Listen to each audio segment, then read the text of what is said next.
Hello बच्चों, कैसे हैं आप लोग। आई होप बहुत अच्छे होंगे और तैयारियां भी आप लोगों की बहुत अच्छे से चल रही होंगी। तो बेटा आप लोगों का एक बार फिर से बहुत बहुत स्वागत है इंजीनियर्स जिनी के यूट्यूब चैनल पे।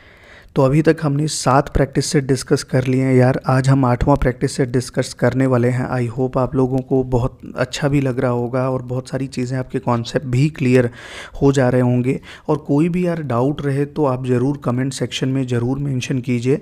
जैसे जैसे जो भी डाउट्स आपके कमेंट सेक्शन में आएंगे देन उस डाउट को हम रिजॉल्व करेंगे। और जो भी चीज़ की ज़रूरत भी होगी कि इसके बाद कौन सा प्लानर में ऑलरेडी मेंशन है, बट आप लोगों को जो भी प्रॉब्लम होगी आप प्लानर में ज़रूर मेंशन करिए कि सर इसके लिए कोई सेशन लेके आए, तो डेफिनेटली हम उस पर भी एक सेशन लेके आएंगे।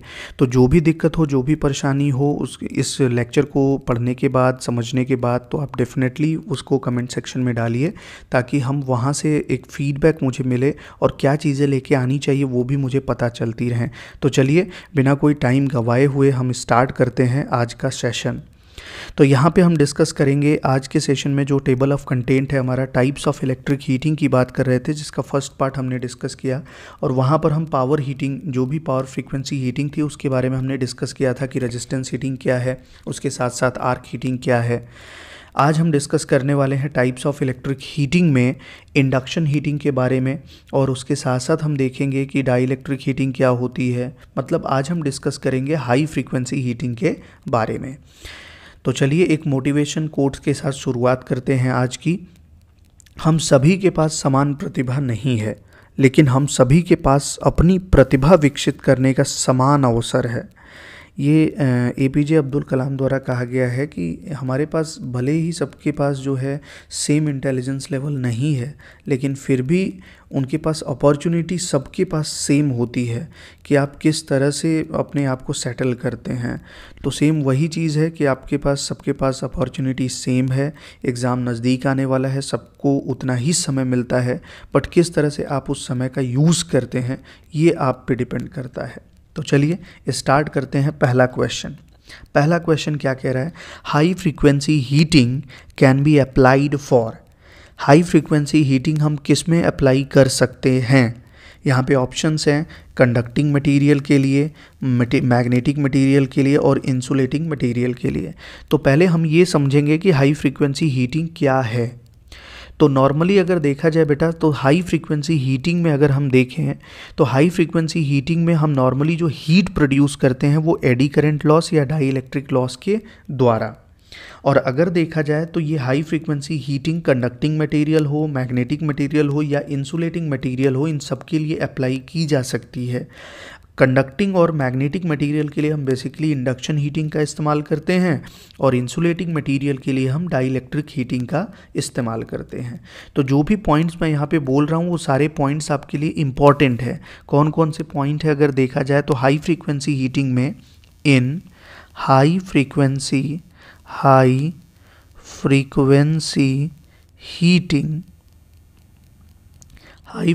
हीटिंग में जो हीट होता है, हीट इज़ प्रोड्यूस्ड, किसके द्वारा प्रोड्यूस किया जाता है? Heat is produced due to eddy current loss and dielectric loss. High frequency heating में हम हीट जो है वो एडी करंट लॉस और डाई इलेक्ट्रिक लॉस के द्वारा प्रोड्यूस कर सकते हैं या करते हैं। नेक्स्ट पॉइंट अगर देखा जाए तो हाई फ्रीक्वेंसी हीटिंग किसके लिए अप्लाई हो सकती है? हाई फ्रीक्वेंसी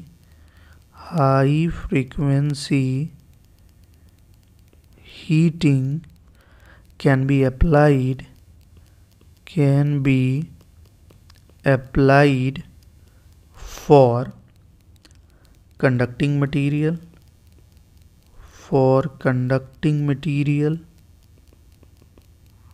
सेकेंड अगर देखा जाए तो मैग्नेटिक मटेरियल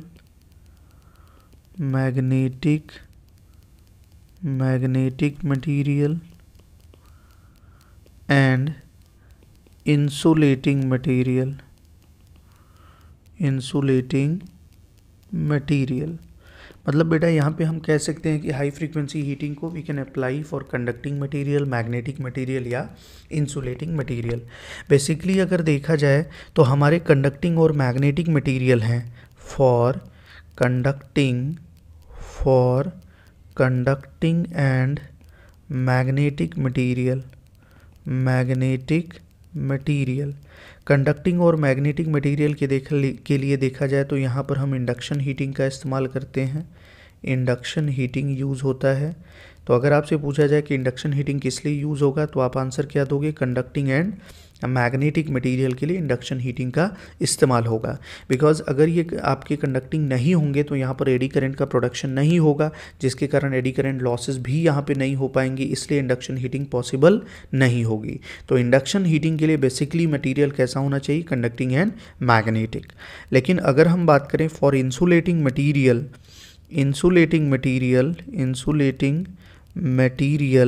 देन यहाँ पर हम किस हीटिंग का यूज़ करते हैं, डाई इलेक्ट्रिक हीटिंग का इस्तेमाल करते हैं, डाई इलेक्ट्रिक हीटिंग। तो ये दोनों पॉइंट्स बेटा आपको याद रखने हैं कि इंसुलेटिंग मटेरियल के लिए हम डाई इलेक्ट्रिक हीटिंग का इस्तेमाल करते हैं, कंडक्टिंग एंड मैग्नेटिक मटेरियल के लिए हम इंडक्शन हीटिंग का इस्तेमाल करते हैं। तो यहाँ पर चलिए आ जाते हैं यहाँ पे अपने क्वेश्चन पे। क्वेश्चन क्या कह रहा है कि high frequency heating can be applied for, किसके लिए अप्लाई किया जाएगा, कंडक्टिंग के लिए सही है, मैग्नेटिक के लिए सही है। इन दोनों के लिए हम किसका इस्तेमाल करते हैं, इन दोनों के लिए हम हमेशा इंडक्शन हीटिंग का इस्तेमाल करते हैं।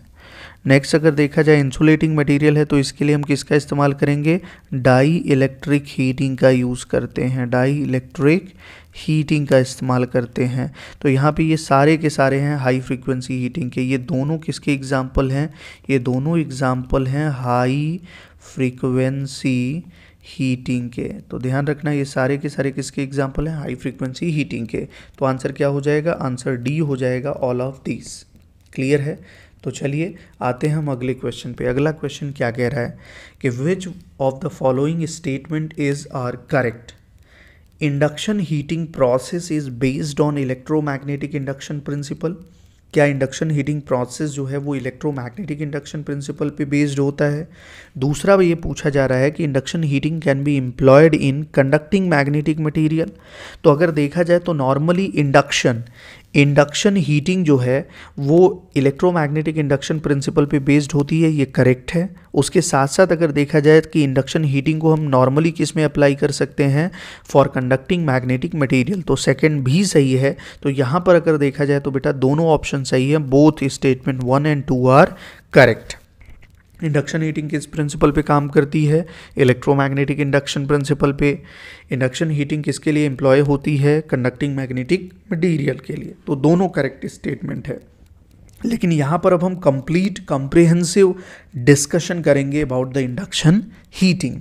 तो थोड़ा सा पेशेंस बनाए रखना है, कंप्लीट इंडक्शन हीटिंग के बारे में हम यहाँ पर डिस्कस करने वाले हैं। तो चलिए आते हैं इंडक्शन हीटिंग क्या है। पहले ये समझेंगे यार कि इंडक्शन हीटिंग होती क्या है। तो नॉर्मली जब भी आप एसी वोल्टेज किसी भी कॉइल के अक्रॉस अप्लाई करते हो तो उसके कारण एक अल्टरनेटिंग फ्लक्स प्रोड्यूस होता है, और due to the rate of change of flux हमेशा एडी करंट मेटल पीस के अंदर इंड्यूस्ड हो जाता है। और ये मेटल पीस अगर आपके क्लोज्ड पाथ प्रोवाइड करें तो इसमें एडी करंट तेज़ी से क्या हो जाएगा, सर्कुलेट हो जाएगा, और जो भी पावर लॉस एडी करंट के कारण हो रहा है ये आपके हीट प्रोड्यूस करती हैं। तो इसी मेथड को हम बोलते हैं इंडक्शन हीटिंग। मतलब यहाँ पर इंडक्शन हीटिंग का मतलब क्या है कि हीटिंग जो हम प्रोड्यूस कर रहे हैं, दैट मीन्स हीट जो प्रोड्यूस कर रहे हैं वो किसकी मदद से, with the help of electromagnetic induction. तो इंडक्शन हीटिंग किस प्रिंसिपल पे वर्क करता है, it works on the principle of electromagnetic induction किस प्रिंसिपल पे काम करता है, इलेक्ट्रोमैग्नेटिक इंडक्शन के प्रिंसिपल पे। क्या है, जब भी किसी कॉइल को हम एसी वोल्टेज अप्लाई करेंगे देन एक अल्टरनेटिंग फ्लक्स प्रोड्यूस होता है, और इसके rate of change of flux के कारण एक मेटल पीस के अंदर एडी करंट प्रोड्यूस हो जाता है, और ये मेटल पीस एक क्लोज्ड पाथ प्रोवाइड करती हैं for the flow of eddy current, जिसके कारण पावर लॉस होता है इस एडी करंट के कारण और एक हीट प्रोड्यूस हो जाता है। और अगर देखा जाए कि नॉर्मली हमें सफिशिएंट हीट अगर डेवलप करनी है तो ये रेजिस्टेंस हमेशा क्या होने चाहिए, कम होने चाहिए मेटल पीस के, ताकि हमारा जो एडी करंट है वो ज़्यादा हो सके और एडी करंट लॉस भी ज़्यादा हो सके। तो क्या क्या पॉइंट्स यहाँ पे ध्यान में रखना है इंडक्शन हीटिंग में। व्हेन AC, मैं यहाँ पे आपका कंप्लीट नोट्स भी बना दे रहा हूँ, आप इसको एज अ शॉर्ट नोट्स भी यूज़ कर सकते हैं। When AC voltage is applied across the coil, an alternating flux is produced, and due to the rate of change of flux, an eddy current is induced in the metal piece.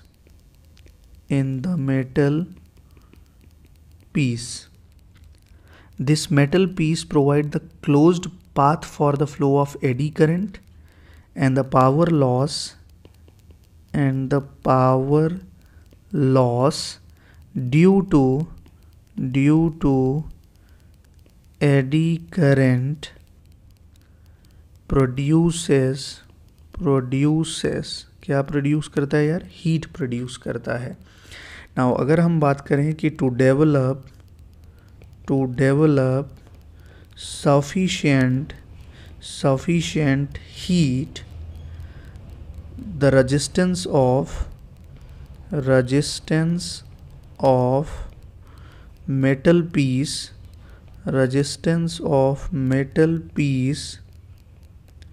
should be low।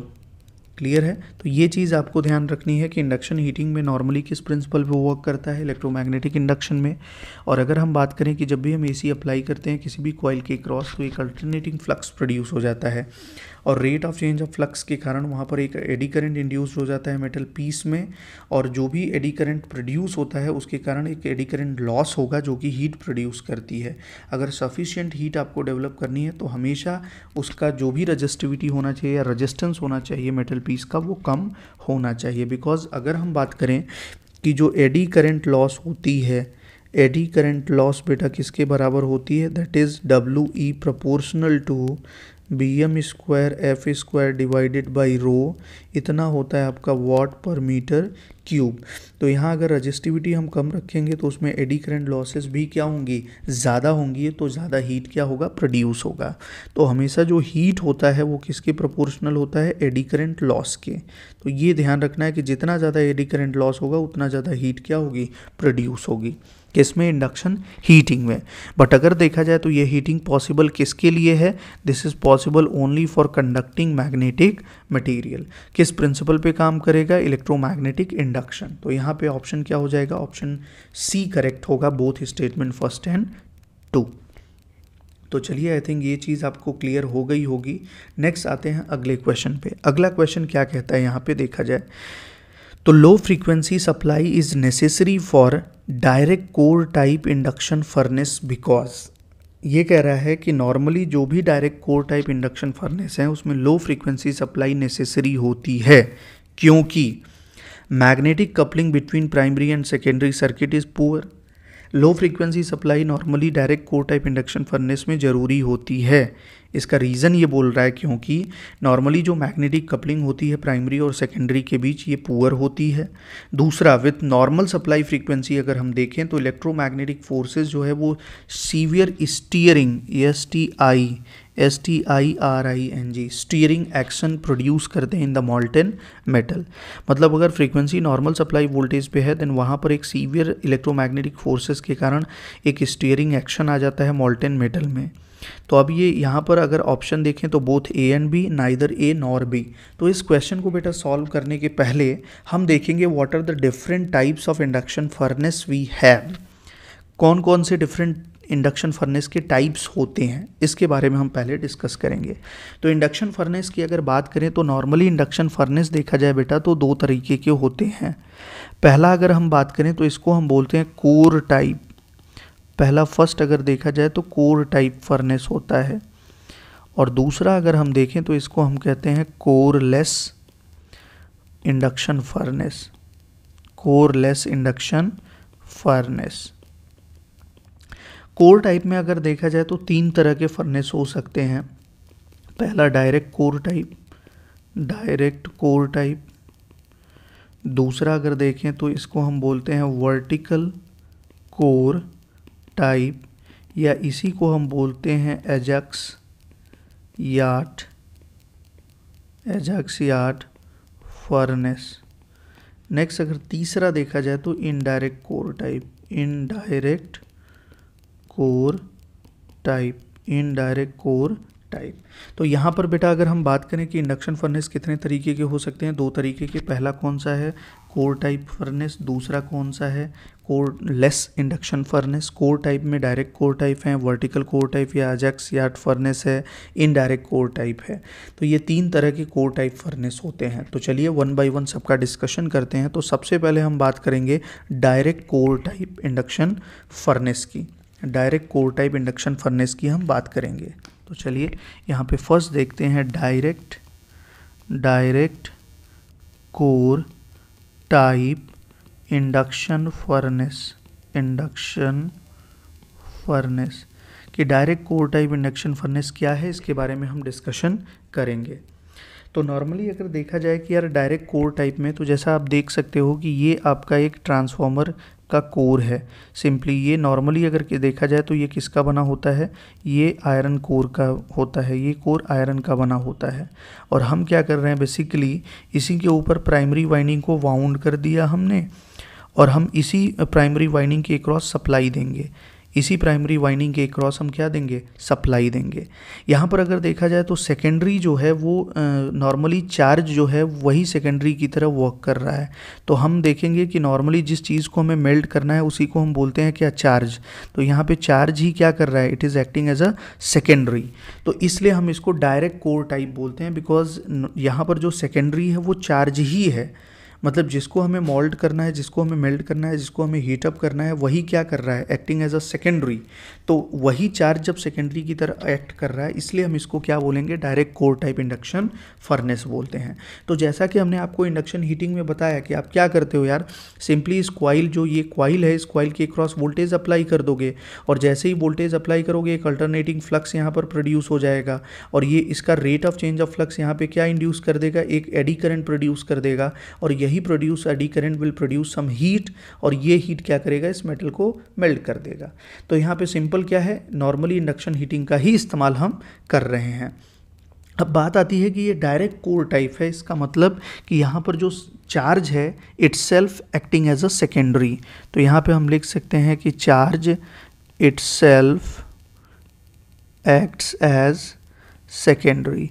तो यहाँ पर जब भी हम बात करेंगे कि कोई भी direct core type induction furnace है, उसमें जो चार्ज होता है वही चार्ज सेकेंडरी की तरह वर्क करता है। क्लियर है।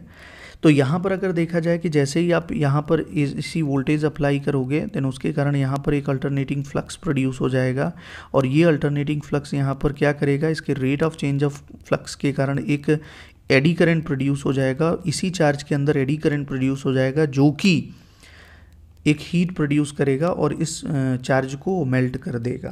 तो ये चीज़ आपको ध्यान में रखनी है, इसका वर्किंग प्रिंसिपल।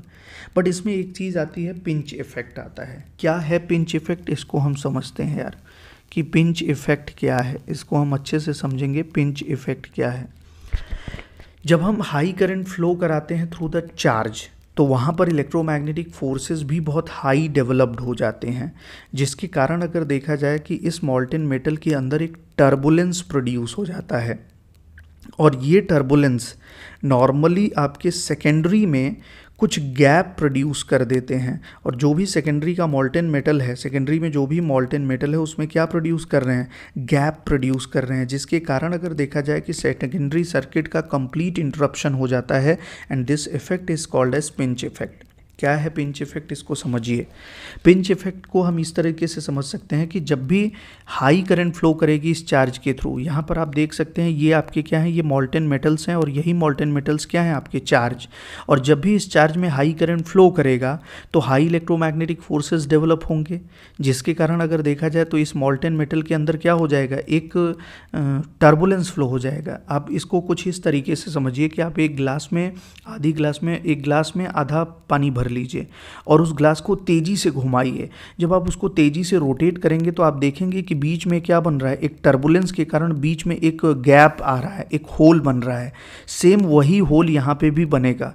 चार्ज के अंदर जब हाई इलेक्ट्रोमैग्नेटिक फोर्सेस प्रोड्यूस होंगे ड्यू टू हाई करंट तो टर्बुलेंस ज़्यादा होगा और इस टर्बुलेंस के कारण नॉर्मली क्या हो जाता है, उस मॉल्टेन मेटल में गैप बनने लगता है और यही गैप क्या करेगा, कंप्लीट सेकेंडरी सर्किट का इंटरप्शन कर देगा और यही इफेक्ट क्या कहलाएगा बेटा, पिंच इफेक्ट कहलाएगा।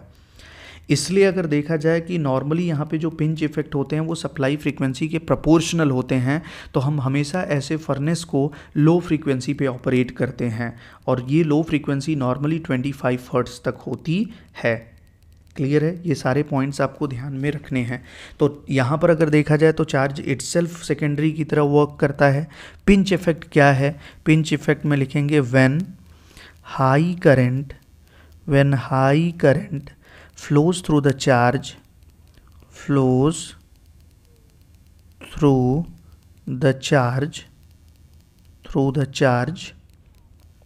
high electromagnetic forces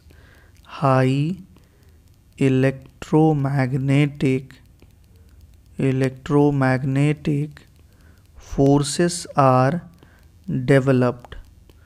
मतलब जब भी इलेक्ट्रिक करंट चार्ज के थ्रू फ्लो करेगी तो एक हाई इलेक्ट्रोमैग्नेटिक फोर्सेस डेवलप हो जाएंगे, जिसके कारण क्या होगा, which causes turbulence in the molten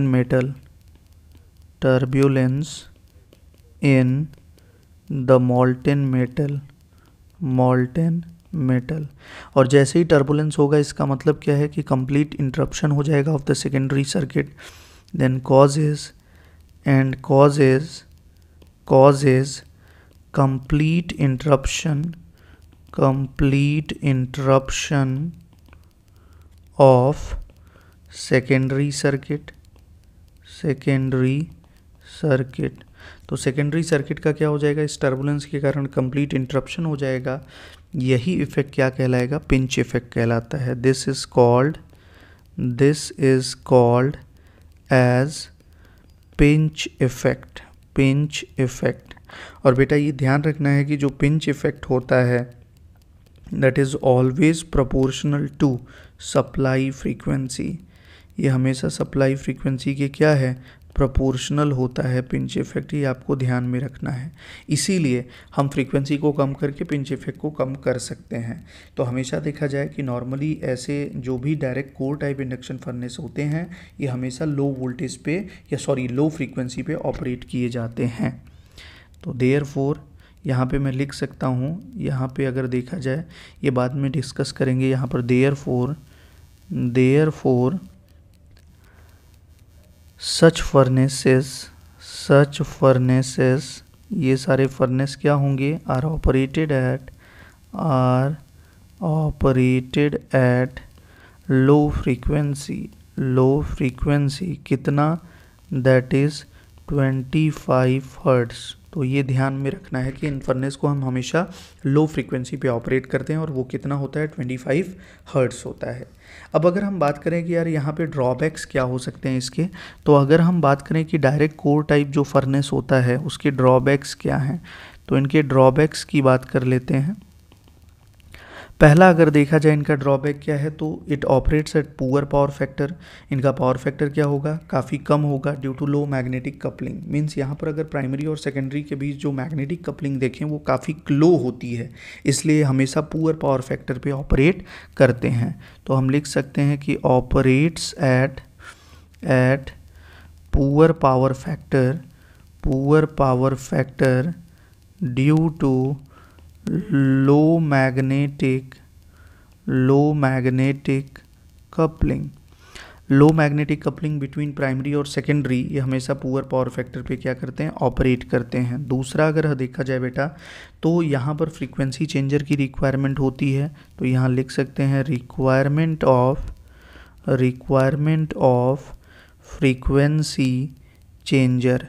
next अगर देखा जाए थर्ड अगर ड्रॉबैक देखें तो नॉर्मली यहाँ पर जो फर्नेस होते हैं फंक्शन या कार्य नहीं करते हैं जब आपकी सेकेंडरी क्लोज नहीं होगी। मतलब अगर इसकी सेकेंडरी क्लोज नहीं है तो फर्नेसेस भी काम नहीं करेंगे। तो हम ये कह सकते हैं कि फर्नेस कैन नॉट वर्क और function if secondary is not closed. तो ये सारे के सारे इंपॉर्टेंट पॉइंट्स हैं जो आपको ध्यान में रखने हैं। अभी तक हम केवल और केवल direct core type induction furnace की बात कर रहे हैं। क्या क्या चीज़ें यहाँ पे पता चली यार, कि यहाँ पर जो चार्ज होता है वो सेकेंडरी की तरह ही काम करता है। हम नॉर्मली अगर देखा जाए तो यहाँ पे सप्लाई जैसे ही देते हैं तो एक अल्टरनेटिंग फ्लक्स प्रोड्यूस हो जाता है और ये फ्लक्स की रेट ऑफ चेंज के कारण एक एडी करंट प्रोड्यूस हो जाता है चार्ज में, जो कि हीट प्रोड्यूस करता है due to eddy current loss, और चार्ज क्या हो जाएगा, मेल्ट हो जाता है।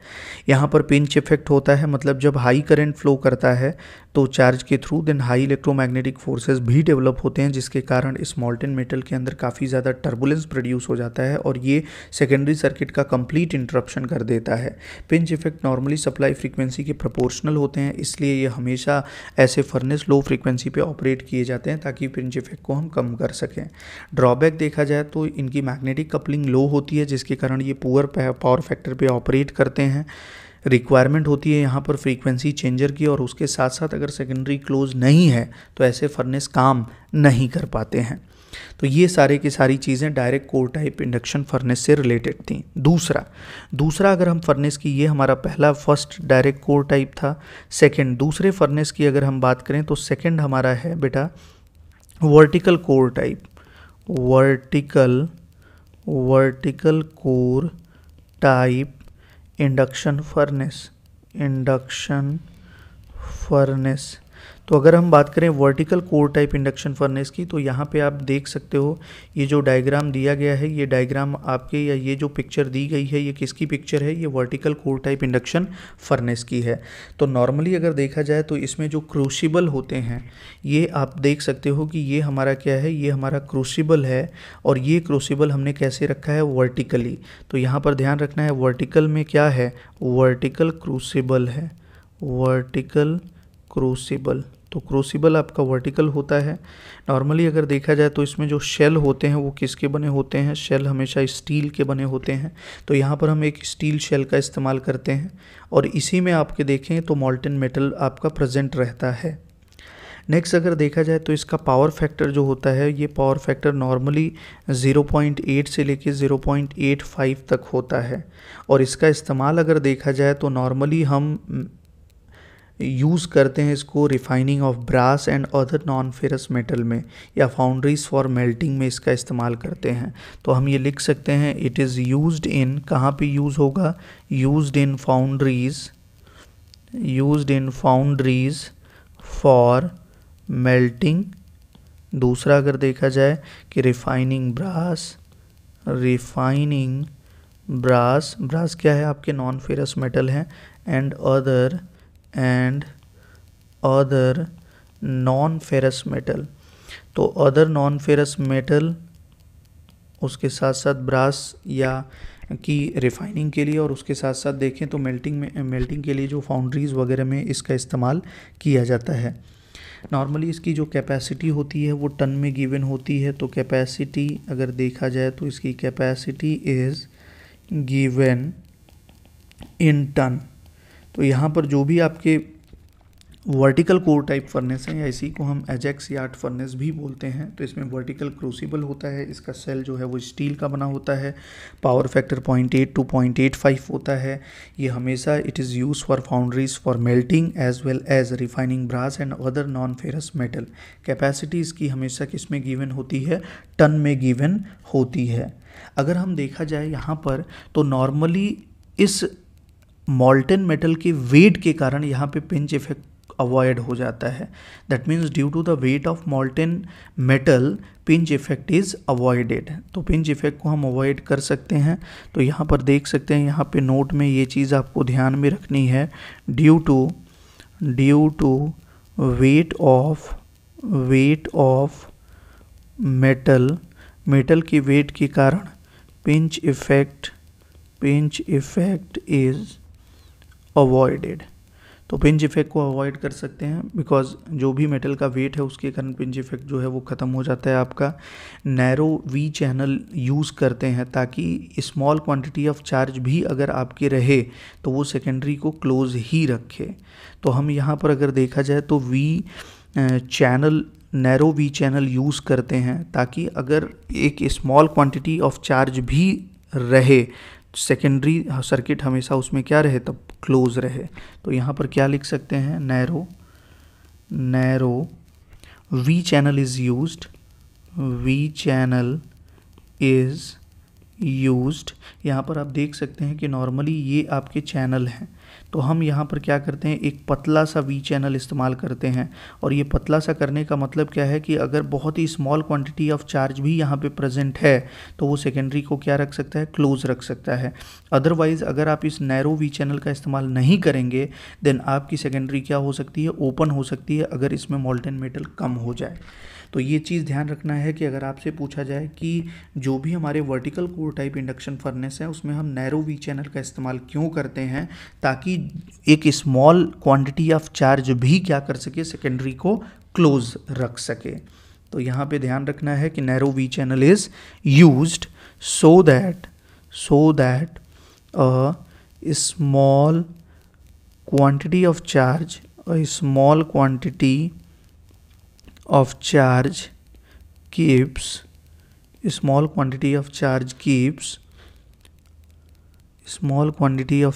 keeps the secondary circuit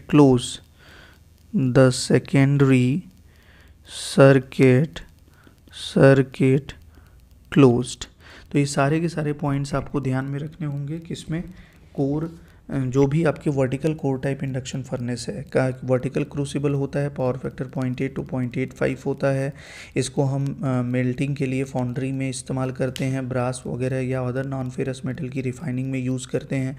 इसकी कैपेसिटी टन में गिवन होती है। जैसे अगर हम बात करें तो ये लगभग आपके 300 से लेके 500 किलोवाट आवर पर टन की खपत करता है। किसके लिए, नॉर्मली फॉर कॉपर या ब्रॉन्ज। तो कॉपर या ब्रॉन्ज के लिए यहाँ पे जो खपत होती है वो 300 से लेके 500 किलोवाट आवर पर टन की होती है। नेक्स्ट अगर देखा जाए तो यहाँ पर हम पिंच इफेक्ट को अवॉइड कर सकते हैं due to the weight of metal.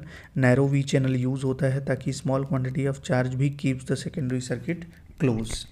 Next अगर देखा जाए तो थर्ड अगर हम बात करें तो थर्ड हमारा कैसा है यहाँ पे, या सेकंड बात करें, सेकंड जो हमारा क्या है, कोरलेस इंडक्शन फर्नेस। तो अब हम बात करेंगे कोरलेस इंडक्शन फर्नेस की कि क्या होता है यार कोरलेस इंडक्शन फर्नेस, इसको हम समझेंगे। हम बात करते हैं अब कोरलेस इंडक्शन फर्नेस। जैसा कि नाम से ही पता चल रहा है कोरलेस। अभी तक जो भी इंडक्शन फर्नेस आपने डिस्कस किया, इन दोनों इंडक्शन फर्नेस में क्या यूज़ कर रहे थे आप, कोर का इस्तेमाल कर रहे थे। जैसे यहाँ पे आप देखिए तो ये क्या है, आपके कोर यूज़ कर रहे हो आप, तो ये आपके कौन से हैं, वर्टिकल कोर का इस्तेमाल कर रहे हो। यहाँ पे कोर यूज़ कर रहे हो आप तो direct core type induction furnace है। लेकिन अब हम कोई भी कोर का इस्तेमाल नहीं करेंगे, इसलिए हम इसको कोरलेस इंडक्शन फर्नेस बोलते हैं। इसका जो साइज़ अगर देखा जाए तो 50 से लेके 500 kg तक होता है। ऑपरेटिंग वोल्टेज अगर देखा जाए तो कोरलेस इंडक्शन फर्नेस, ये जो आप पिक्चर देख पा रहे हो ये किसका है, कोरलेस इंडक्शन फर्नेस का है। तो अगर हम इसके ऑपरेटिंग वोल्टेज की बात करें कि इसका ऑपरेटिंग वोल्टेज कितना होता है यार, ऑपरेटिंग वोल्टेज लगभग 1000 से लेके 2000 वोल्ट तक होता है फॉर लार्ज साइज़ के लिए ऑपरेटिंग वोल्टेज 1000 से 2000 तक होता है। और उसके साथ साथ अगर देखा जाए कि 10 kV होता है, मतलब हाई वोल्टेज होता है बहुत ज़्यादा for small size. Next operating frequency अगर देखी जाए तो 500 से लेके 1000 हर्ट्ज़ तक होती है। तो यहाँ पर अगर देखा जाए कि हमारा कोरलेस इंडक्शन फर्नेस है, तो कोरलेस इंडक्शन फर्नेस में जो ऑपरेटिंग फ्रीक्वेंसी होती है, ध्यान रखना बेटा, जो ऑपरेटिंग फ्रीक्वेंसी होती है कोरलेस इंडक्शन फर्नेस में, यहाँ पर हम लिख सकते हैं ऑपरेटिंग फ्रीक्वेंसी कितनी, ऑपरेटिंग फ्रीक्वेंसी होती है 500 से लेके 1000 हर्ट्ज़, 500 से लेके 1000 हर्ट्ज़ तक। तो ये ध्यान रखना है, इसकी ऑपरेटिंग फ्रीक्वेंसी कितनी होती है, 500 से लेके 1000 हर्ट्ज़। यहाँ पे हम किसी भी कोर का इस्तेमाल नहीं करते हैं। और अगर देखा जाए तो यहाँ पर जो मटेरियल के पीसेस होते हैं उसमें लार्ज एयर गैप के कारण इसका पावर फैक्टर काफ़ी लो होता है। तो नॉर्मली इसका जो पावर फैक्टर होता है कोरलेस में वो 0.1 से 0.3 होता है। तो इसको जगह ना होने के कारण मैं यहाँ पे लिख रहा हूँ यार, इस क्वेश्चन के पार्ट पे मैं यहाँ पे लिख रहा हूँ, इस क्वेश्चन के पार्ट में कौन सा फर्नेस हम डिस्कस कर रहे हैं, कोरलेस इंडक्शन फर्नेस की बात कर रहे हैं। तो इसमें अगर देखा जाए तो लो पावर फैक्टर होता है, low power factor due to large air gap between pieces of material। तो मटेरियल की पीस में लार्ज एयर गैप के कारण अगर देखा जाए तो इसका पावर फैक्टर क्या होता है, कम, और ये नॉर्मली पावर फैक्टर 0.1 से लेके 0.3 तक होता है। क्लियर है बेटा, ये सारी चीज़ें आपको ध्यान में रखनी है। अगर पावर फैक्टर आप इम्प्रूव करना चाहते हो तो आपको फर्नेस के क्रॉस एक स्टैटिक कैपेसिटर कनेक्ट करना होगा। तो यहाँ पे हम लिख सकते हैं to improve power factor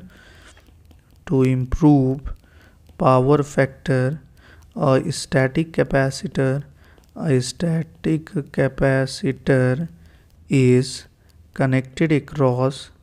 is connected across the furnace। तो हमें फर्नेस के क्रॉस क्या करना होगा, हमें फर्नेस के क्रॉस एक स्टैटिक कैपेसिटर कनेक्ट कर देना होगा ताकि हम पावर फैक्टर को क्या कर सकें, इम्प्रूव कर सकें। अगर आप फ्रीक्वेंसी को बढ़ाते हो तो यहाँ पर जो है साइज़ ऑफ कैपेसिटर कम हो जाएगा, साइज़ ऑफ कैपेसिटर जो है वो घट जाएगा। तो यहाँ पर ये ध्यान रखना है कि फ्रीक्वेंसी को हम बढ़ा के साइज़ ऑफ कैपेसिटर को घटा सकते हैं। अगर हम बात करें कि कोरलेस इंडक्शन फर्नेस के एडवांटेज क्या हैं बेटा, कोरलेस इंडक्शन फर्नेस के अगर हम एडवांटेजेस की बात करें तो क्या क्या इसके एडवांटेज हैं, यहाँ पर कोई भी स्मोक नहीं होगा, कोई नॉइज़ नहीं होगी, कोई डर्ट नहीं होगा, लो ऑपरेटिंग कॉस्ट होता है, लो इरेक्शन कॉस्ट होता है। नेक्स्ट अगर देखा जाए तो ऑटोमेटिक स्टीयरिंग एक्शन है ड्यू टू एडी करंट। तो यहाँ पे लिख सकते हैं कि इसमें ऑटोमेटिक स्टीयरिंग एक्शन है, automatic steering action due to eddy current के कारण यहाँ पे ऑटोमेटिक स्टीयरिंग एक्शन हो रहा है। उसके साथ साथ अगर देखा जाए तो कोई भी वार्मिंग अप टाइम नहीं है। तो यहाँ पे हम देख सकते हैं नो वार्मिंग अप टाइम। ये सारे के सारे एडवांटेज हैं यार। Can be operated intermittently, can be operated intermittently. तो ये सारे के सारे इंपॉर्टेंट पॉइंट्स है यार यहाँ पर। तो क्या क्या चीज़ें आपको ध्यान में रखनी है। नॉर्मली अगर देखा जाए तो इस फर्नेस का हम इस्तेमाल किसके लिए करते हैं, for the production of high grade alloy steel. तो मोस्ट सुटेबल फर्नेस है for the production of high grade, यहाँ पर लिख सकते हैं हाई ग्रेड एलॉय स्टील के लिए। तो सबसे ज़्यादा सुटेबल किसके लिए होगा, हाई ग्रेड एलॉय स्टील के लिए। तो ध्यान रखना है हाई ग्रेड एलॉय स्टील के लिए सबसे ज़्यादा ये सुटेबल होगा। तो क्या क्या पॉइंट्स है यार, इन सारे चीज़ों को एक साथ अगर हम समराइज़ करें तो क्या क्या चीज़ें आपको ध्यान में रखनी है। इंडक्शन फर्नेस क्या है, दो तरह के हैं, कोर टाइप फर्नेस और coreless induction furnace. Core type में डायरेक्ट कोर टाइप होता है, वर्टिकल कोर टाइप या इसी को हम एजेक्स यार्ड फर्नेस बोलते हैं, इनडायरेक्ट कोर टाइप होते हैं। दूसरा अगर देखा जाए तो direct core type induction furnace की बात करें तो इसमें जो चार्ज होता है वो चार्ज ही सेकेंडरी की तरह काम करने लगता है। पिंच इफेक्ट होता है, मतलब जब हाई करंट फ्लो करती है किसी भी चार्ज के थ्रू तो हाई इलेक्ट्रोमैग्नेटिक फोर्सेस के कारण टर्बुलेंस आ जाता है, जिसके कारण नॉर्मली इस मॉल्टन मेटल के बीच में गैप आने लगता है, जो कि सेकेंडरी सर्किट में इंटरप्शन प्रोवाइड करता है, और इस इफेक्ट को हम पिंच इफेक्ट बोलते हैं। पिंच इफेक्ट सप्लाई फ्रीक्वेंसी के प्रोपोर्शनल है, ये अनडिजायरेबल इफेक्ट है, इसको कम करना होता है, इसलिए हम फ्रीक्वेंसी को कम करते हैं। तो ऐसे फर्नेसेस जो है वो लो फ्रीक्वेंसी पे ऑपरेट किए जाते हैं, नॉर्मली 25 हर्ट्ज पे हम ऑपरेट करते हैं। तो इनका ड्रॉबैक्स अगर देखा जाए तो लो पावर फैक्टर होता है, due to low magnetic coupling frequency changer की ज़रूरत होती है, और उसके साथ साथ अगर देखा जाए तो फर्नेस जो है वो अगर सेकेंडरी क्लोज नहीं है, ओपन है, तो फर्नेस काम नहीं करेंगे। वर्टिकल कोर टाइप फर्नेस, जैसा कि आप डायग्राम में देख पा रहे हो यार कि कोर कैसा है, वर्टिकल है। नॉर्मली इसमें हम वर्टिकल क्रूसिबल का इस्तेमाल करते हैं, स्टील का शेल बना होता है, पावर फैक्टर 0.8 से 0.85 होता है। नेक्स्ट, इसको हम यूज़ कर सकते हैं फाउंड्रीज में मेल्टिंग के लिए, refining brass as well as other non ferrous metal. Capacity ton में गिवन होती है। वेट, अपने मेटल के वेट के कारण अगर देखा जाए तो पिंच इफेक्ट को अवॉइड किया जा सकता है। नैरो वी चैनल यूज़ होता है ताकि जो भी स्मॉल क्वांटिटी ऑफ चार्ज भी अगर देखा जाए रहे तो ये सेकेंडरी सर्किट को क्लोज रखते। कोरलेस इंडक्शन फर्नेस में अगर देखा जाए तो ऑपरेटिंग वोल्टेज 1000 से 2000 वोल्ट होता है फॉर लार्ज साइज, 10 kV होता है for small size. Operating frequencies की 500 से लेके 1000 हर्ट्ज तक होती है। कुछ पॉइंट्स जो है जगह न होने के कारण हमने क्वेश्चन के पास ही लिखा है यार कि कोरलेस इंडक्शन फर्नेस में लो पावर फैक्टर होता है 0.1 to 0.3 due to the large air gap between the pieces of the material. इस पावर फैक्टर को अगर इम्प्रूव करना है तो हम नॉर्मली एक स्टैटिक कैपेसिटर को फर्नेस के क्रॉस पैरेलल में कनेक्ट कर देते हैं। फ्रीक्वेंसी अगर बढ़ाएंगे तो smaller size of capacitor use होगा। एडवांटेजेस की अगर बात करें तो पूरा एडवांटेज हम यहाँ पे नहीं लिख पाए हैं, फिर भी कुछ एडवांटेज हैं। इसमें इरेक्शन कॉस्ट कम हो जाती है, आप लिख सकते हैं इरेक्शन कॉस्ट कम हो जाती है। लो ऑपरेटिंग कॉस्ट होती है, कोई डर्ट नहीं होता, स्मोक नहीं होता, नॉइज़ नहीं होता। उसके साथ साथ अगर देखें तो ऑटोमेटिक स्टीयरिंग एक्शन होता है due to eddy current, no warming up time, and इसको हम इंटरमिटेंटली ऑपरेट कर सकते हैं। यहाँ पर मेल्टिंग टाइम जो है वो काफ़ी कम रिक्वायर्ड होता है। वैक्यूम हीटिंग भी पॉसिबल है which is necessary for the melting of precious metal. Most suitable furnace होता है for the production of high grade alloy steel. इसको कहाँ यूज़ करते हैं? मेटल मेल्टिंग यूनिट में यूज़ करते हैं, and it is used in the production of carbon free ferrous alloy. Vacuum melting में इस्तेमाल कर सकते हैं, और इसके साथ साथ अगर देखा जाए तो डुप्लेक्सिंग स्टील में भी हम इसका यूज़ कर सकते हैं।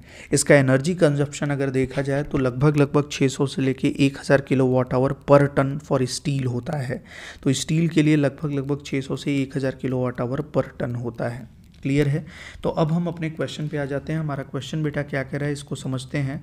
कि क्वेश्चन ये कह रहा है कि low frequency supply is necessary for direct core type induction furnace. Direct core type induction furnace में लो फ्रीक्वेंसी सप्लाई क्यों नेसेसरी होती है? ताकि पिंच इफेक्ट को कम किया जा सके। और मैग्नेटिक कपलिंग भी होती है यहाँ पर काफ़ी लो, जिसके कारण प्राइमरी और सेकेंडरी का पावर फैक्टर भी काफ़ी कम हो जाता है, पुअर हो जाता है। तो यहाँ पर हम लो फ्रीक्वेंसी का इस्तेमाल इसलिए करते हैं ताकि जो भी मैग्नेटिक कपलिंग है वो पुअर है उसको हम क्या कर सकें, इम्प्रूव कर सकें। तो पहला स्टेटमेंट क्या है? Magnetic coupling between primary and secondary circuit is poor. हाँ, डेफिनेटली पुअर है, इसलिए हम इसको लो फ्रीक्वेंसी पे यूज़ कर रहे हैं। दूसरा, अगर देखा जाए कि नॉर्मल फ्रीक्वेंसी पर इलेक्ट्रोमैग्नेटिक फोर्सेस क्या होंगे, एक सीवियर स्टीयरिंग एक्शन प्रोवाइड करेंगे मॉल्टन मेटल के अंदर, जिससे कि सेकेंडरी के ब्रेक होने की पॉसिबिलिटी ज़्यादा हो जाती है। तो दूसरा भी करेक्ट है। तो यहाँ पे दोनों करेक्ट हैं बेटा, बोथ ए एंड बी। तो ऑप्शन सी आपका करेक्ट हो जाएगा, both A and B are correct. चलिए आते हैं यहाँ पे हम अगले क्वेश्चन पे। अगला क्वेश्चन हमारा क्या कह रहा है? Ideal method for heating plastic is. Plastic को हीट करने के लिए सबसे आइडियल मेथड क्या होंगे? तो आप बताइए प्लास्टिक क्या है? कंडक्टिंग है, मैग्नेटिक है, इंसुलेटिंग मटेरियल है? आप बोलोगे सर इंसुलेटिंग मटेरियल। तो इंसुलेटिंग मटेरियल के लिए बेस्ट क्या होता है? डाई इलेक्ट्रिक हीटिंग होती है। तो यहाँ पे आंसर क्या हो जाएगा प्लास्टिक के लिए? Dielectric heating. Induction heating किसके लिए होता है? ये हमेशा कंडक्टिंग एंड मैग्नेटिक मटेरियल के लिए होता है। ध्यान रखना, conducting and magnetic material, magnetic material. Clear है? ये चीज़ आपको ध्यान में रखनी होगी। तो सबसे पहले अब हम बात करते हैं यहाँ पर डाई इलेक्ट्रिक हीटिंग की, कि डाई इलेक्ट्रिक हीटिंग क्या है। तो चलिए आते हैं बेटा डाई इलेक्ट्रिक हीटिंग के बारे में हम बात करने। तो इसको हम हाई फ्रीक्वेंसी कैपेसिटिव हीटिंग भी कहते हैं और नॉर्मली इसका इस्तेमाल हम इंसुलेटिंग मटेरियल जैसे वुड हो गया, प्लास्टिक हो गया, सिरेमिक्स हो गया, इनकी हीटिंग पर्पस के लिए करते हैं। इसमें ऑपरेटिंग फ्रीक्वेंसी 10 से लेकर 30 मेगाहर्ट्ज़ तक होती है और इसका ऑपरेटिंग वोल्टेज 20 केवी तक होता है। तो यहाँ पर यूनिफॉर्म हीटिंग डाई इलेक्ट्रिक की होती है। एप्लीकेशन अगर पूछा जाए तो यहाँ पर टिश्यूज़ वगैरह को हीट करने के लिए या पेशेंट के बोन्स वगैरह को हीट करने के लिए, ड्राइंग के लिए, रेनकोट सिलने के लिए, अम्ब्रेला, फूड कंटेनर सिलाई के लिए, इन सारे जगह पे हम क्या करते हैं, हम डाई इलेक्ट्रिक हीटिंग का इस्तेमाल करते हैं। तो डाई इलेक्ट्रिक हीटिंग में कुछ पॉइंट्स है जो आपको ध्यान रखने हैं। It is also known as high frequency capacitive heating, high frequency capacitive heating। तो इसको हम क्या बोलते हैं, हाई फ्रीक्वेंसी कैपेसिटिव हीटिंग बोलते हैं। It is used for heating of insulating material. उसके साथ साथ अगर देखा जाए तो इंसुलेटिंग मटेरियल कैसे, like plastic, would, ceramics and used for heating tissues and bones of patient. जो भी पेशेंट वगैरह हैं उनके टिश्यूज़ और बोन्स की हीट के लिए भी हम इसको इस्तेमाल कर सकते हैं। It is use for seeing of raincoat, umbrella and food container. तो ये सारे इंपॉर्टेंट पॉइंट्स है डाई इलेक्ट्रिक हीटिंग के। इस डाई इलेक्ट्रिक हीटिंग की जो ऑपरेटिंग फ्रीक्वेंसी होती है वो कितनी होती है, अगर हम इसकी ऑपरेटिंग फ्रीक्वेंसी की बात करें तो बेटा लगभग 10 से लेके 30 मेगाहर्ट्ज़ तक होती है। तो इसको हम इसीलिए हाई फ्रीक्वेंसी हीटिंग बोलते हैं बिकॉज इसका फ्रीक्वेंसी काफ़ी हाई होता है। और अगर देखा जाए कि डाई इलेक्ट्रिक पावर लॉस क्या होता है, डाई इलेक्ट्रिक पावर लॉस हमेशा कितना होता है, V² omega C into 10 delta है। तो अगर आप फ्रीक्वेंसी को क्या करोगे, बढ़ाओगे, तो यहाँ पे डाई इलेक्ट्रिक पावर लॉस भी बढ़ जाएगा। तो ये चीज़ ध्यान रखना है कि नॉर्मली जो डाई इलेक्ट्रिक हीटिंग होती है इसको हम कैपेसिटिव हीटिंग भी कह सकते हैं, हाई फ्रीक्वेंसी कैपेसिटिव हीटिंग। इसका इस्तेमाल डाई इलेक्ट्रिक मटेरियल या इंसुलेटिंग मटेरियल की हीटिंग में यूज़ होगा, जैसे कि वुड हो सकता है, प्लास्टिक हो सकता है, सिरेमिक्स हो सकता है। ऑपरेटिंग वोल्टेज लगभग 20 kV तक होता है। अप्लाइड वोल्टेज कितना हो सकता है, लगभग 20 किलोवोल्ट तक हो सकता है। तो जैसा कि आप ये देख पा रहे हो कि जो मेटल प्लेट्स के बीच में हम क्या करते हैं, इन जो भी मटेरियल आपको हीट करना होता है आप इन दो मेटल प्लेट्स के बीच में इसको रख देते हैं और इन दो मेटल प्लेट्स पे आप एक 20 kV तक का हाई वोल्टेज अप्लाई करते हैं, जिसके कारण यहाँ पर अगर देखा जाए तो हाई डाइलेक्ट्रिक लॉस होगा और उस डाइलेक्ट्रिक लॉस के कारण एक हीट प्रोड्यूस होगी जो कि आपके मटेरियल को हीट अप कर देगी। क्लियर है, यहाँ पर यूनिफॉर्म हीटिंग होता है डाइलेक्ट्रिक का। तो ये सारे पॉइंट्स आपको ध्यान में रखने हैं डाई इलेक्ट्रिक हीटिंग में। तो यहाँ पे आंसर क्या हो जाएगा बेटा कि जब भी हम किसी भी इंसुलेटिंग मटेरियल को हीट करना है तो वहाँ पे डाई इलेक्ट्रिक हीटिंग सबसे बेस्ट सुटेबल आइडियल मेथड होता है। नेक्स्ट अगला क्वेश्चन आते हैं यहाँ पर अगला क्वेश्चन की अगर हम बात करें तो नेक्स्ट क्वेश्चन यहाँ पे स्पेस ऑलरेडी है यार, ऑपरेटिंग फ्रीक्वेंसी तो ये है। उसके साथ साथ अगर देखा जाए तो प्लास्टिक वगैरह प्लाईबोर्ड मैन्युफैक्चरिंग में भी इस्तेमाल कर सकते हैं इसका। तो हम ये लिख सकते हैं इट इज़ यूज्ड इन, थोड़ी चीज़ें और लिख सकते हैं यार, कहाँ कहाँ पे यूज़ होगा। Pre heating of plastic, it is used in pre heating of plastic. उसके साथ साथ अगर देखा जाए कि इन प्लाईबोर्ड मैन्युफैक्चरिंग प्लाईबोर्ड मैन्युफैक्चरिंग में इसका इस्तेमाल कर सकते हैं।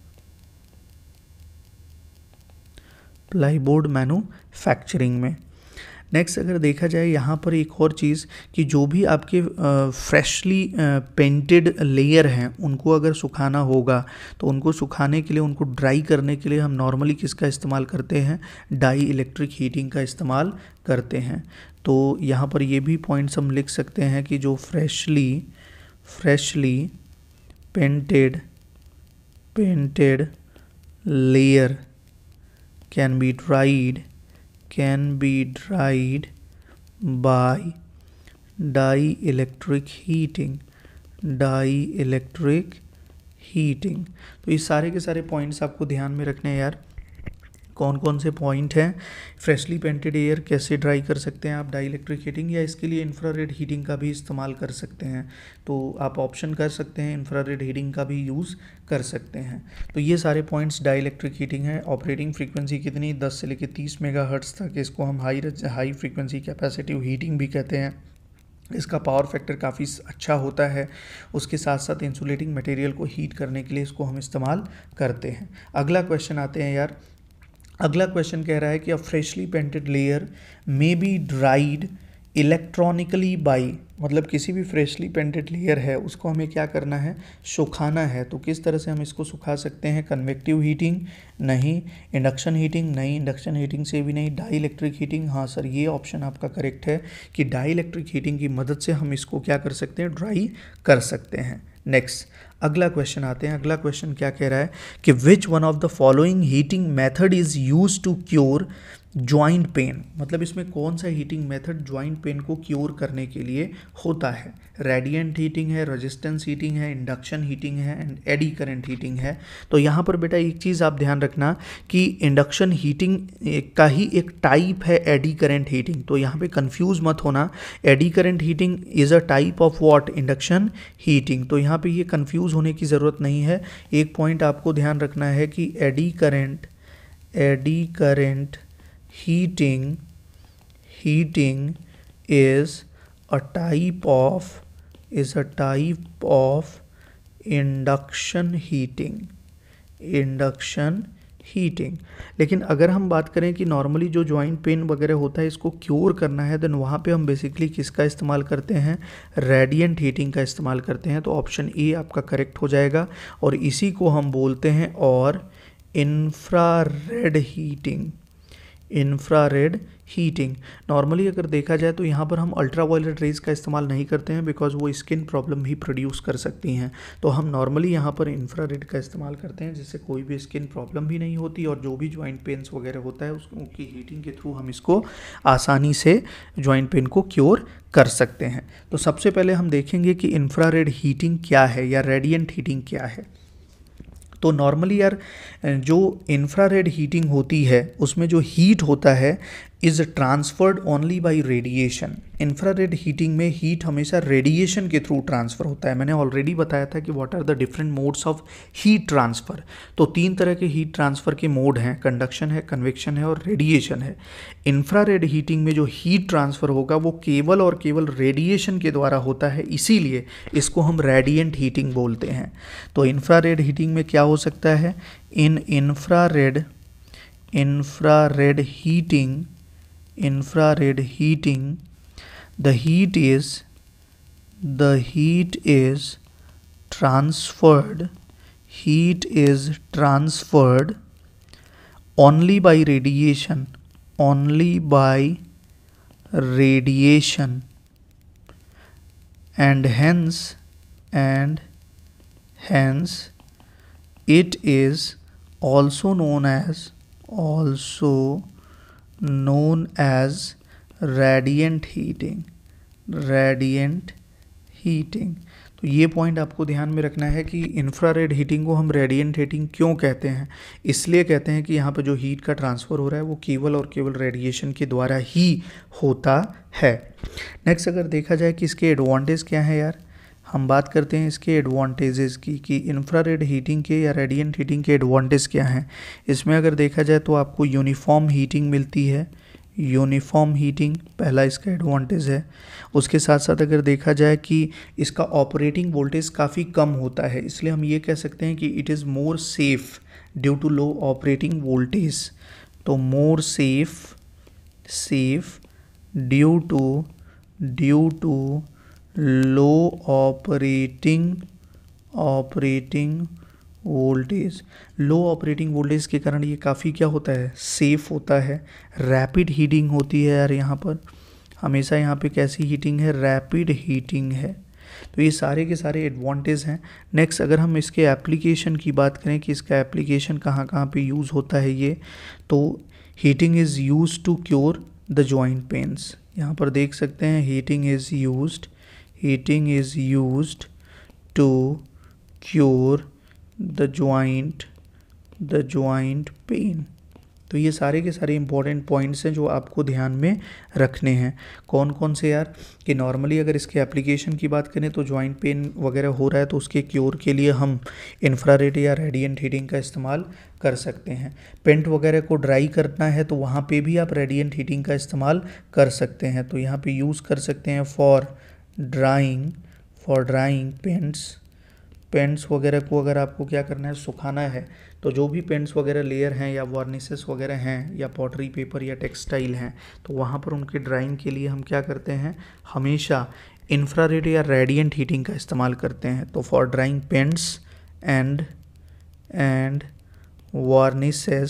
वार्निसेस comma pottery paper etcetera. Low temperature heating होता है नॉर्मली अगर देखा जाए कि प्लास्टिक रीशेपिंग के लिए, तो प्लास्टिक के रीशेपिंग के लिए हम इसको लो टेम्परेचर हीटिंग की तरह भी इस्तेमाल कर सकते हैं। तो ये सारे पॉइंट्स हैं यार। रेडिएंट हीटिंग को रेडिएंट हीटिंग या इंफ्रारेड हीटिंग भी बोलते हैं। क्यों बोलते हैं रेडिएंट? बिकॉज इसमें हीट का ट्रांसफ़र केवल रेडिएशन के द्वारा होता है। यूनिफॉर्म हीटिंग प्रोड्यूस करता है। लो ऑपरेटिंग वोल्टेज होने के कारण काफ़ी सेफ होता है। रैपिड हीटिंग होती है। इसका यूज़ हम जॉइंट पेन के क्योर करने के लिए भी करते हैं और उसके साथ साथ पेंट, वार्निसेस, पेपर, पॉटरी को सुखाने में भी हम रेडिएंट हीटिंग का ही इस्तेमाल करते हैं। तो चलिए आते हैं अपने अगले क्वेश्चन पे। पहले पिछले क्वेश्चन को सॉल्व कर लेते हैं। पिछला क्वेश्चन का आंसर भी आपको पता चल गया होगा कि क्योर करना है अगर जॉइंट पेन को तो कौन सी हीटिंग का इस्तेमाल करेंगे, रेडिएंट हीटिंग का इस्तेमाल करेंगे। तो नेक्स्ट आते हैं अगला क्वेश्चन क्या कह रहा है यार, कि which one of the following is a primary component of microwave. इसमें ये कह रहा है कि जो माइक्रोवेव होता है उसका प्राइमरी कंपोनेंट क्या होता है। तो पहले अगर देखा जाए तो इसको हमें समझना होगा कि यार माइक्रोवेव क्या है और माइक्रोवेव में किस तरह से हम माइक्रोवेव को प्रोड्यूस करते हैं, माइक्रोवेव ओवन में किस तरह से हम माइक्रोवेव को प्रोड्यूस करते हैं, और माइक्रोवेव हीटिंग क्या होती है। तो हम बात करेंगे माइक्रोवेव हीटिंग की। तो नॉर्मली इसको हम बोलते हैं दीज आर, माइक्रोवेव को क्या बोला जाता है यार, माइक्रोवेव है, that means these are high frequency electromagnetic wave. कौन से वेव होते हैं ये? हाई फ्रीक्वेंसी इलेक्ट्रोमैग्नेटिक वेव होते हैं। नॉर्मली इनकी फ्रीक्वेंसी अगर देखा जाए तो लगभग 2.45 गीगाहर्ट्ज़ तक होती है। कहीं कहीं पे 2450 मेगाहर्ट्ज़ भी दिया रहता है। तो यहाँ पर माइक्रोवेव हीटिंग की बात करें तो माइक्रोवेव हीटिंग में माइक्रोवेव क्या है, ये हाई फ्रीक्वेंसी इलेक्ट्रोमैग्नेटिक वेव होते हैं। अब हम अगर देखा जाए तो यहाँ ये पिक्चर हमारा किसका है, माइक्रोवेव ओवन का है। और जहाँ पर आप देख सकते हो कि यहाँ पर एक मैग्नेट्रॉन रखा हुआ है। ये आप देख सकते हैं इस माइक्रोवेव ओवन के अंदर क्या है, ये मैग्नेट्रॉन है। तो नॉर्मली अगर देखा जाए कि माइक्रोवेव ओवन में हम मैग्नेट्रॉन के द्वारा ही माइक्रोवेव को जनरेट करते हैं। तो ध्यान रखना है कि नॉर्मली ओवन का अगर फंक्शन देखा जाए तो इसमें माइक्रोवेव किस तरह से जनरेट होता है, मैग्नेट्रॉन के द्वारा। और ये माइक्रोवेव नॉर्मली क्या करते हैं यार, कि जो भी हमारा वेट फूड है उसके मॉलिक्यूल्स की रैपिड मूवमेंट कर देते हैं। मतलब नॉर्मली जब भी हम क्या करेंगे कि माइक्रोवेव ओवन में जो भी वेट फूड रहता है उसको अगर हम रखेंगे तो मैग्नेट्रॉन क्या करेगा, माइक्रोवेव का जनरेशन करेगा। ये माइक्रोवेव क्या करेंगे, उस वेट फूड में जो भी मॉलिक्यूल्स हैं उनका रैपिड मूवमेंट कर देंगे। और इनके रैपिड मूवमेंट के कारण क्या होगा, ये मॉलिक्यूल्स तेज़ी से मूव करेंगे और ये फ्रिक्शन ऑफर करेंगे। और जब भी ये फ्रिक्शन क्रिएट करेंगे तो उनके कारण हीट प्रोड्यूस होता है, और हीट प्रोड्यूस होने के कारण ही आप देखेंगे कि खाना आपका गर्म हो जाता है। तो माइक्रोवेव में आप देखते हो कि खाना आप गर्म करते हो तो बेसिकली उसका फंक्शन केवल इतना होता है कि उसमें मैग्नेट्रॉन हम रखते हैं, और ये मैग्नेट्रॉन माइक्रोवेव का जनरेशन करते हैं, और इनके जनरेशन के कारण ये माइक्रोवेव्स के जो होते हैं, ये वेटेड जो फूड होते हैं उसमें फूड आइटम के मॉलिक्यूल्स का रैपिड मूवमेंट कर देते हैं, और इनके मूवमेंट के कारण फ्रिक्शन प्रोड्यूस होता है और हीट प्रोड्यूस हो जाती है। और नॉर्मली अगर देखा जाए कि ये फूड में केवल और केवल 2.5 सेंटीमीटर तक के डेप्थ तक ही एब्जॉर्ब किए जा सकते हैं माइक्रोवेव। तो नॉर्मली ये माइक्रोवेव में क्या क्या पॉइंट्स आपको ध्यान में रखने हैं।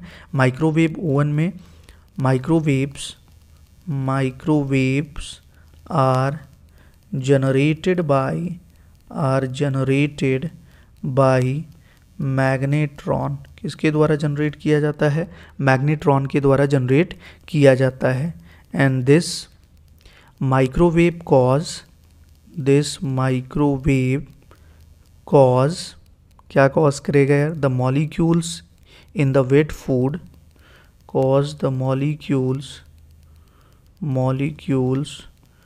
इन the wet food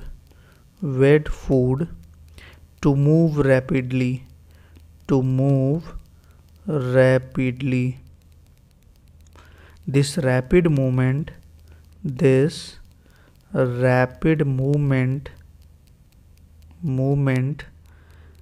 creates friction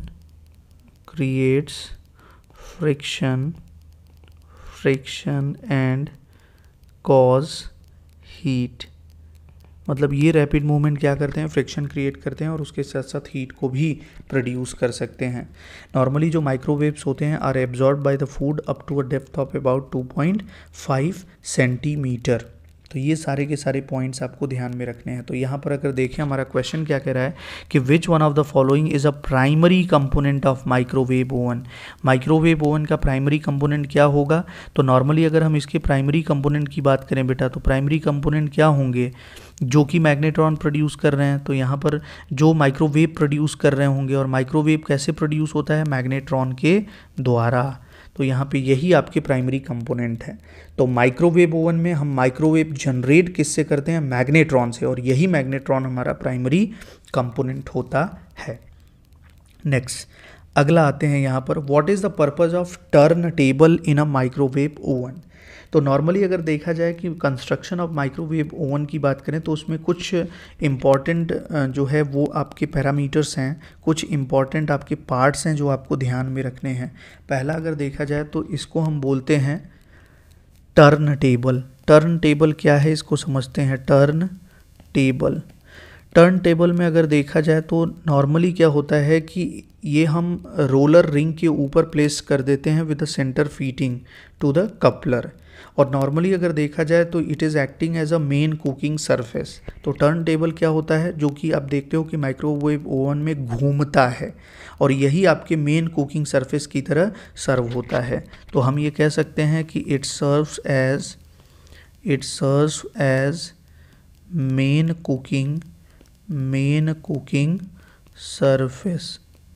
cooking surface. Clear है? तो यहाँ पर अगर देखा जाए कि what is the purpose of turntable in a microwave oven, कि माइक्रोवेव ओवन में जो टर्न टेबल है उसका क्या फंक्शन होता है। तो नाम से ही पता चल रहा है टर्न टेबल, दैट मीन्स जो आपका कुकिंग सरफेस है वो क्या कर रहा है? टर्न हो रहा है, घूम रहा है। तो ये घूमता है। और अगर दूसरा अगर देखा जाए तो इसमें मेटल रैक का भी हम इस्तेमाल करते हैं, मेटल रैक का इस्तेमाल करते हैं। और मेटल रैक कहाँ पे प्लेस्ड होती है? It is placed on turn table. कहाँ पे प्लेस्ड होती है बेटा? ये टर्न टेबल के ऊपर ही प्लेस्ड की जाती हैं। और नॉर्मली इस मेटल रैक का इस्तेमाल हम कर सकते हैं, it can be used as या used in grill and combination cooking. तो इसका इस्तेमाल हम ग्रिल वगैरह में या कॉम्बिनेशन कुकिंग में भी कर सकते हैं, मेटल रैक का इस्तेमाल। तो ध्यान रखना है कि कभी भी अपने माइक्रोवेव ओवन को आप बिना किसी रोलर रिंग और टर्न टेबल के ऑपरेट नहीं करेंगे। Do not operate the microwave oven without the roller ring and the turn table. क्या क्या पॉइंट्स आपको ध्यान में रखने हैं यार। माइक्रोवेव में हम क्या करते हैं, मैग्नेट्रॉन के द्वारा माइक्रोवेव को प्रोड्यूस करते हैं। ये माइक्रोवेव फूड के जो भी मॉलिक्यूल्स होते हैं उसमें रैपिड मूवमेंट प्रोवाइड करता है, जिसके कारण फ्रिक्शन होगा और हीट प्रोड्यूस हो जाएगा। माइक्रोवेव नॉर्मली फूड आइटम के द्वारा up to the depth of 2.5 centimetre absorb किए जा सकते हैं। इसीलिए आप देखोगे कि कभी खाना वगैरह माइक्रोवेव के थ्रू आप गर्म करो तो नीचे अगर देखा जाए 2.5 सेंटीमीटर के नीचे जितने भी आपके फूड आइटम्स होंगे वो ठंडे ही रहते हैं यार, वो गर्म नहीं हो पाते हैं। नेक्स्ट अगर देखा जाए तो यहाँ पर जो कुकिंग टाइम होता है फूड का वो किस पे डिपेंड करता है। It basically depends upon the quantity and density of the food. किस पे डिपेंड करता है, ये बेसिकली डिपेंड करता है quantity as well as density of the food पे, या वाटर कंटेंट कितना है, या इनिशियल टेम्परेचर क्या है, उसको रेफ्रिजरेटेड है या नहीं है। तो इन सारी चीज़ों पर आपका कुकिंग टाइम भी डिपेंड करता है। उसके साथ साथ अगर देखा जाए कि बेस्ट जो नॉर्मली जो फूड होते हैं वो मेटल कंटेनर में कुछ जनरल इंस्ट्रक्शन हैं about cooking in the microwave oven. क्या जनरल इंस्ट्रक्शन हो सकते हैं।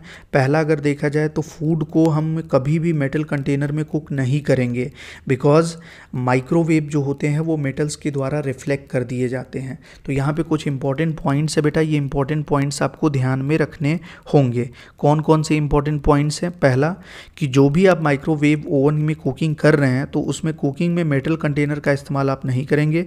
फूड जो है मेटल कंटेनर के अंदर कुक नहीं करेंगे, क्योंकि माइक्रोवेव क्या करते हैं, मेटल्स के द्वारा रिफ्लेक्ट हो जाते हैं, तो भोजन आपका गर्म नहीं होगा। दूसरा, आप हमेशा यूज़ करिए सिरेमिक का, ग्लास का या पोर्सिलीन का या किसी प्लास्टिक कंटेनर का भी आप इस्तेमाल कर सकते हैं, बिकॉज माइक्रोवेव इनको आसानी से पेनिट्रेट कर सकते हैं। तो कुकवेयर अगर देखा जाए तो ग्लास के बने होते हैं या प्लास्टिक के बने हो सकते हैं या सिरेमिक के। बेसिकली बेस्ट सूटेबल होता है ग्लास, तो ग्लास के कुकवेयर का आप इस्तेमाल करिए।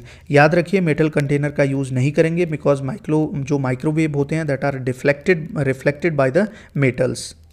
क्लियर है, तो ये चीज़ आपको ध्यान में रखनी है।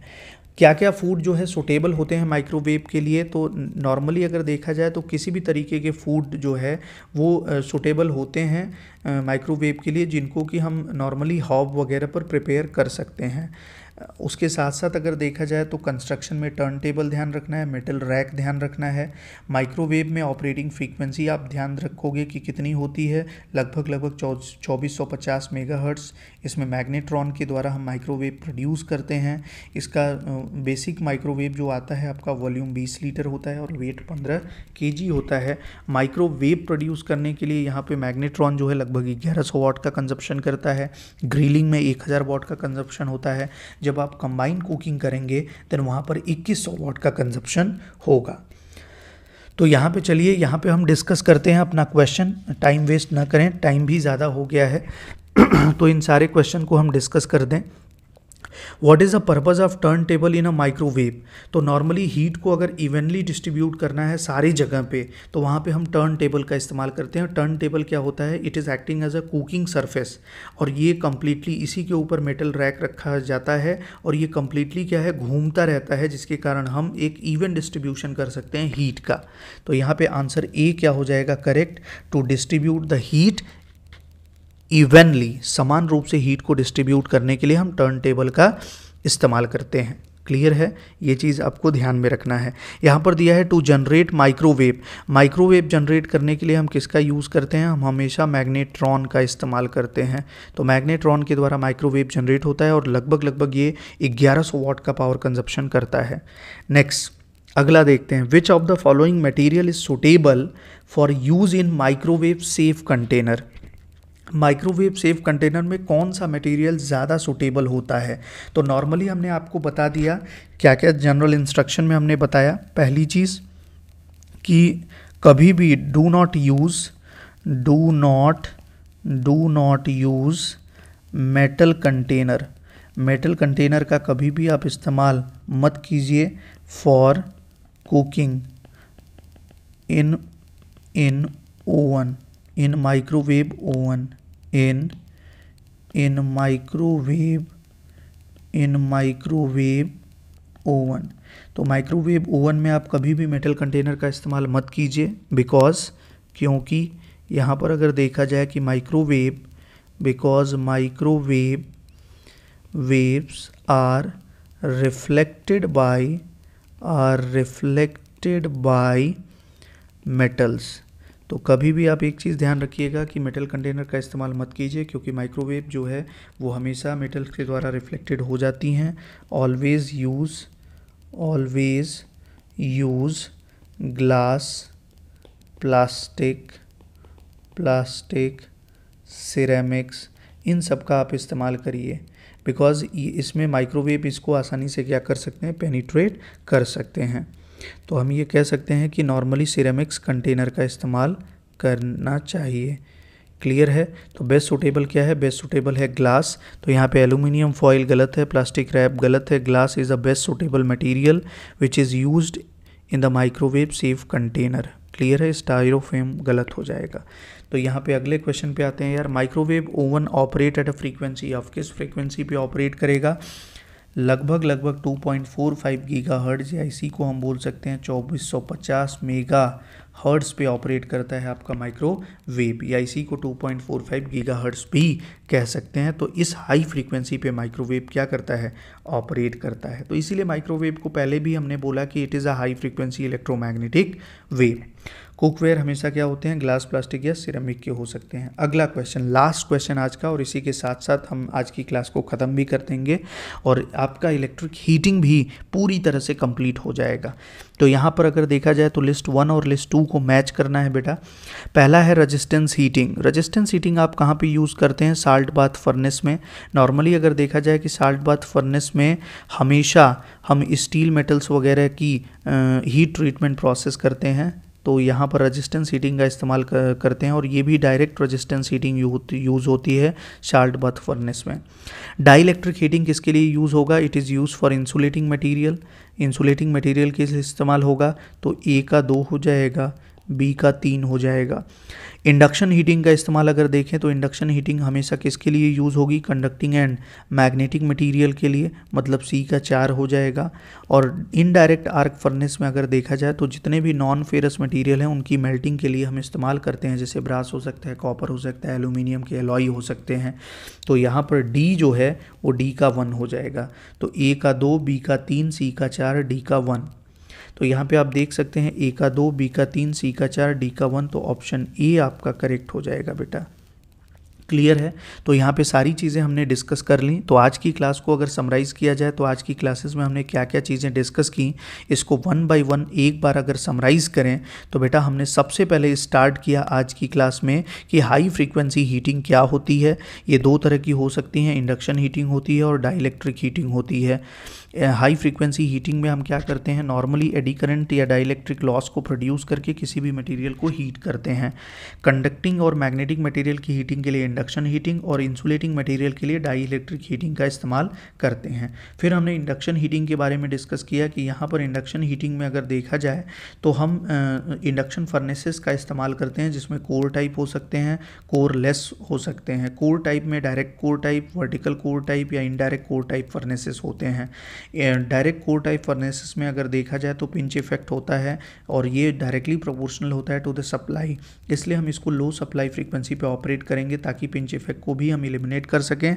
और उसके साथ साथ जो भी आपके स्टीयरिंग एक्शंस वगैरह हो रहे हैं, या जो भी आपके इलेक्ट्रोमैग्नेटिक वेव्स, इलेक्ट्रोमैग्नेटिक फोर्सेस आ रहे हैं जिसके कारण गैप प्रोड्यूस हो रहा है, उसको कम किया जा सके, पिंच इफेक्ट को कम किया जा सके। वर्टिकल कोर टाइप में क्रूसिबल वर्टिकल होते हैं, स्टील का शेल होता है, पावर फैक्टर 0.8 to 0.85 होता है, कैपेसिटी टन में गिवन होती है। नेक्स्ट अगर देखा जाए कि overweight, normally weight of the metal के कारण पिंच इफेक्ट को अवॉइड किया जा सकता है। कोरलेस इंडक्शन फर्नेस फिर हमने डिस्कस किया। Ideal method of heating plastic हमने बताया डाइलेक्ट्रिक हीटिंग होता है, इसको हम हाई फ्रीक्वेंसी कैपेसिटिव हीटिंग भी कहते हैं। और जो भी मटेरियल आपको हीट करना होता है उसको हम 2 मेटल के प्लेट के बीच में रख देते हैं और हाई वोल्टेज अप्लाई करते हैं, जिसके कारण डाइलेक्ट्रिक लॉस होगा उस डाइलेक्ट्रिक मटेरियल में और वो हीटअप हो जाएगा। नेक्स्ट, इसमें हम प्लास्टिक वगैरह की प्री हीटिंग के लिए प्लाईवुड मैन्युफैक्चरिंग में या फ्रेशली पेंटेड लेयर अगर हैं तो वहाँ पे भी उनको ड्राई करने के लिए हम डाइलेक्ट्रिक हीटिंग का इस्तेमाल कर सकते हैं। नेक्स्ट, रेडिएंट या इंफ्रारेड हीटिंग की बात कर रहे हैं हम, तो यहाँ पर हम नॉर्मली जो हीट प्रोड्यूस कर रहे हैं only due to the radiation, इसलिए हम इसको रेडिएंट हीटिंग भी बोलते हैं। यूनिफॉर्म हीटिंग होती है, रैपिड हीटिंग होती है, लो ऑपरेटिंग वोल्टेज होता है, इसलिए ज़्यादा सेफ होता है। Normally it cures the joint pain. उसके साथ साथ पेंट इंडस्ट्रीज़ में, वार्निसेस में, पॉटरी में, पेपर ड्राइंग में इसका इस्तेमाल कर सकते हैं। माइक्रोवेव ओवन की अगर बात करें तो इसमें मैग्नेट्रॉन प्राइमरी कंपोनेंट होता है जो कि माइक्रोवेव को जनरेट करता है। और उसके साथ साथ अगर देखा जाए तो कुछ आपके फिजिकल कंस्ट्रक्शनल पार्ट हैं, जैसे कि टर्न टेबल होता है, ये मेन कुकिंग सरफेस की तरह वर्क करता है। और नॉर्मली टर्न टेबल का जो पर्पज़ होता है वो हीट को इवनली डिस्ट्रीब्यूट करना होता है। मेटल रैक इसी के ऊपर हम रखते हैं, टर्न टेबल के ऊपर मेटल रैक को। और नॉर्मली इसका यूज़ जो है वो ग्रिल में भी हो सकता है या कॉम्बिनेशन कुकिंग में भी इस्तेमाल हो सकता है। नेक्स्ट अगर देखा जाए कि सबसे बेस्ट सूटेबल जो माइक्रोवेव सेफ कंटेनर होते हैं वो ग्लास के हो सकते हैं, प्लास्टिक या सिरेमिक्स के हो सकते हैं, जिसको कि माइक्रोवेव आसानी से पेनिट्रेट कर सके। और याद रखिएगा कभी भी हम मेटल के कंटेनर का इस्तेमाल नहीं करेंगे, अदरवाइज़ माइक्रोवेव जो है वो रिफ्लेक्ट हो जाएगा मेटल्स के द्वारा और हीटिंग नहीं होगी। नेक्स्ट अगर हम बात करें कि माइक्रोवेव जो है वो किस फ्रीक्वेंसी पे ऑपरेट करता है, 2.45 गीगाहर्ट्ज़ पे या 2450 मेगाहर्ट्ज़ पे। फाइनली अगर देखा जाए तो हमने डिफरेंट लिस्ट को मैच किया जहाँ पे रेजिस्टेंस, डाइलेक्ट्रिक, इंडक्शन और इनडायरेक्ट हीटिंग के एप्लीकेशंस की बात की।